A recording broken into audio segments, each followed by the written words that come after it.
Já conto aqui no All News com a ajuda da meteorologista do CEMADEM, a Mariana Pallotta, que vai ajudar a entender aqui o que aconteceu, né, Mariana? Essas cenas que a gente amanheceu hoje assistindo são de partir o coração, mas é importante a gente entender a parte técnica aqui, até para dar o alerta para as pessoas. Um bom dia para você.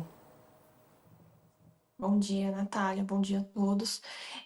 Nós tivemos um tornado associado a uma linha de estabilidade que varreu o estado do Paraná e atingiu aqui também o estado de São Paulo nessa madrugada com ventos bastante intensos. Uma linha de estabilidade é uma linha de várias tempestades muito severas associadas e que podem, em algum ponto, ter algum tornado associado. Não é um fenômeno comum, né? Não é um fenômeno muito comum de se acontecer, apesar do Paraná, ali do centro-oeste do Paraná, centro-sul do Paraná, Santa Catarina e do Rio Grande do Sul, serem uma área com potencial de tornado, né? A gente tem algumas ocorrências de tornado aí registradas na climatologia, né, nessas regiões, mas ainda assim não é um fenômeno normal e estava assim associado aí a essa linha de estabilidade que passou pelo estado. Inclusive, enquanto estava no caminho para cá, o motorista do carro de aplicativo que eu estava vendo as imagens, quando parou no farol e ficou até com essa sensação, né, Mariana, de meu Deus, isso não acontecia no Brasil. Ele estava me mostrando ali um certo choque, a gente estava conversando sobre, fica essa impressão. Queria até uma ajuda sua para entender aqui tecnicamente a dimensão do que a gente está falando. Mariana, antes de entender os pontos de atenção do momento, a gente viu que na escala que a gente tem do Sistema de Tecnologia e Monitoramento Ambiental do Estado, fala-se que atingiu o nível EF3, de uma escala que vai até 5, com ventos de 250 quilômetros por hora. Do que a gente tem de histórico do Brasil, de impacto disso que a senhora já traz aqui para a gente, que não é muito comum, como que a gente pode colocar essa tragédia de agora, essa situação de agora no radar do que a gente já teve em termos de crise climática, de situações extremas por aqui?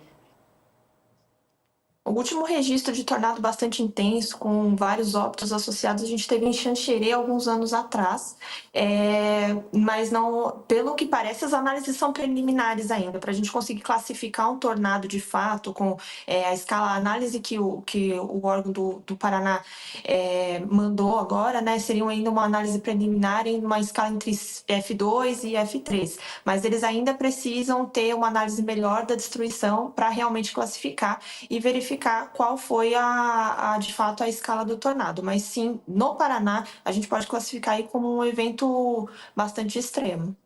Com certeza. E para a gente entender até a repercussão nos outros estados, Mariana, você já citava de São Paulo aqui também, no noticiário a gente vê impactos no Rio Grande do Sul, caminhando para o Rio de Janeiro. Qual que é o foco de atenção do momento? Como que a gente pode ver essa situação se espalhar pelas próximas horas pelo sul e sudeste do Brasil?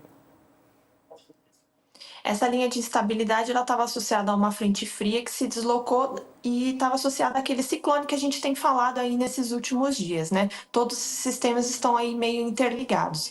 Essa linha de estabilidade, como eu disse, varreu ali desde o Paraná no final da tarde de ontem, passando aqui pelo estado de São Paulo na madrugada e foi perdendo força.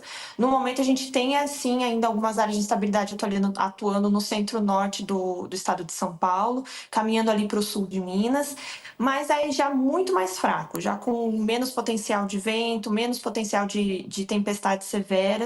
Então a gente espera alguma chuva, pancadas localmente fortes, a gente pode ter altos acumulados em curto espaço de tempo no centro-sul de Minas, no Rio de Janeiro, no centro-sul do Espírito Santo, no decorrer do dia, conforme esse sistema for avançando, mas não são acumulados altos que a gente espera a ponto de causar grandes inundações, alguns alagamentos locais, nem grandes deslizamentos, e também é muita a probabilidade de uma ocorrência de um outro tornado é praticamente zero, né? Realmente o que aconteceu ali no Paraná foi algo bastante pontual. Tranquiliza um pouco te ouvir, Mariana. Só para a gente fechar aqui a nossa conversa, então a gente tem essas expectativas com menos força, felizmente, nas próximas horas nos outros estados, mas em termos de dicas do que vem junto com essas chuvas, essas tempestades, frentes frias, o que a gente pode esperar para as próximas horas, a importância de cuidados a serem tomados nesse sentido? Ficar sempre em alerta e em atenção ao que a Defesa Civil municipal, estadual e federal divulga, né? A gente tem alguns alertas por SMS. Aqui em São Paulo a gente também tem aquele sistema que alerta no celular, independentemente se você é cadastrado ou não. Então, sempre ficar atento a esse tipo de comunicação com a Defesa Civil. Se notar alguma coisa estranha na sua residência, alguma trinca, algum barulho, se você mora próximo a áreas de risco, se sentir inseguro, procure a Defesa Civil, porque eles com certeza são os melhores que podem te ajudar e podem salvar vidas. Com certeza. Mariana, agora sim, para fechar, mas bem rapidinho, eu só estava aqui revendo as imagens de Rio Bonito do Iguaçu, essa cidade na região centro-sul ali do Paraná, que foi muito destruída, na expectativa do estado ali entre 80% e 90% de destruição.